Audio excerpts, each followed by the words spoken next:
Nosso modelo de negócio é baseado nos 9 pilares do Business Model Canvas. No segmento de cliente, principalmente nós temos os distribuidores de gás GLP. A nossa proposta de valor é reduzir as perdas de botijões, garantir rastreabilidade, facilitar o controle de comodatos, apresentar dashboards e alertas, notificações. Os canais de distribuição nós atuaremos principalmente com marketing digital, parcerias e entregaremos também via plataforma web. Relacionamento, suporte personalizado via WhatsApp e e-mail. Fonte de receitas serão assinaturas mensais ou anuais e serviços adicionais de implantação. E recursos principais é a equipe técnica, a infraestrutura em nuvem e a própria plataforma. As atividades-chave serão desenvolvimento, suporte, melhorias, onboard e análise de dados. E as parcerias principais são as distribuidoras, revendas, entidades do setor e provedores de tecnologia. Como estrutura de custos, seria basicamente a equipe, a infraestrutura em nuvem, o marketing e ferramentas auxiliares. Para a gestão de projetos, nós utilizamos o Guia de Boas Práticas PMBOK.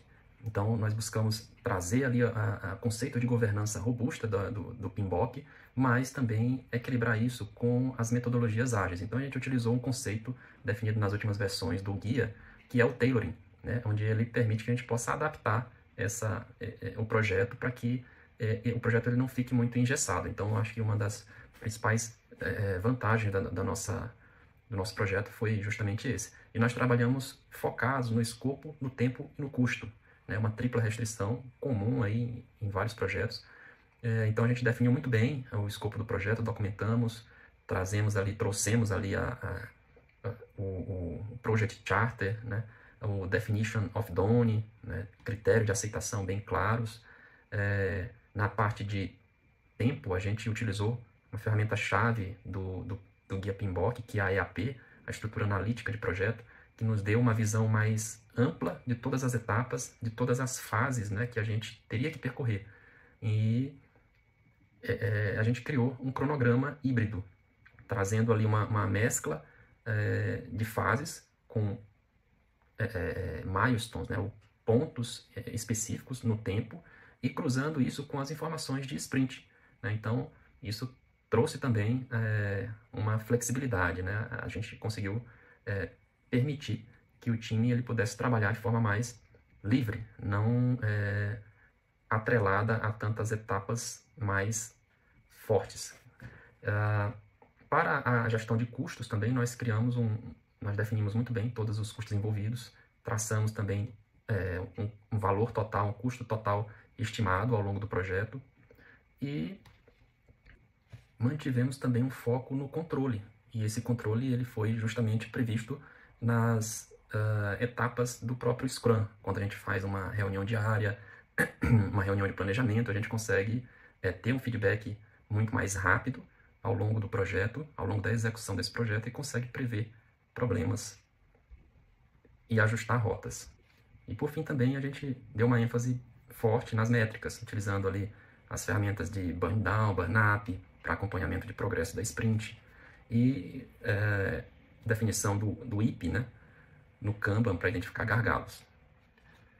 Para a estratégia de outsourcing, nós utilizamos o OPBOK, que é o Outsourcing Professional Body of Knowledge, e ele traz ali as melhores práticas, processos, ali, competências para que você possa fazer uma boa estruturação de um projeto de terceirização.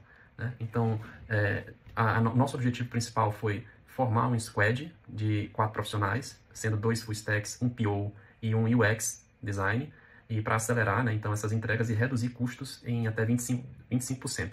Então, nós fizemos ali a justificativa de make or buy, trouxemos também o planejamento do sourcing, né, como escopo técnico, definimos também as fontes que seriam elencadas, né, como as agências de TI, parcerias estratégicas. O projeto ali foi definido como multi-sourcing, com fornecedor principal e um de backup, e trouxemos também um pouco de governança, definindo ali os SLAs, né, algumas ferramentas de comunicação para facilitar, e também traçamos uma matriz RACE de responsabilidade, definindo ali claramente alguns papéis, né, do time interno, time externo, e também focamos na mitigação de riscos, né, dessa terceirização, fazendo ali também toda uma investigação, né, chamada de due diligence, né, uma investigação mais profunda para saber se realmente os fornecedores analisados eles têm competência operacional para poder realizar as entregas. Olá, eu vou falar sobre o plano de gestão de mudanças do nosso projeto. Tá? Para a fase inicial desse plano, nós fizemos um diagnóstico aprofundado para compreender o contexto da organização e antecipar os efeitos da introdução do novo sistema, né? Então, nós fizemos a identificação das principais áreas impactadas, que foi a área de atendimento ao cliente, a área de comercial e vendas e a área de operações, né? Aí nós fizemos também uma análise da maturidade da organização para avaliar a prontidão da companhia para adoção do novo sistema.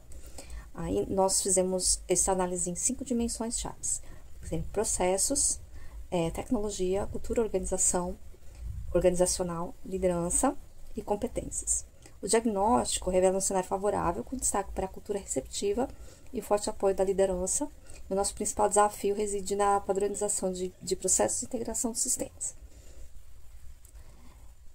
Para a estrutura da governança da mudança, nós vamos instituir um comitê de transição, né, que será formado por algumas áreas estratégicas: a área de atendimento ao cliente, comercial e vendas, operações, a parte de TI e produtos, governança e a área de gestão de mudanças.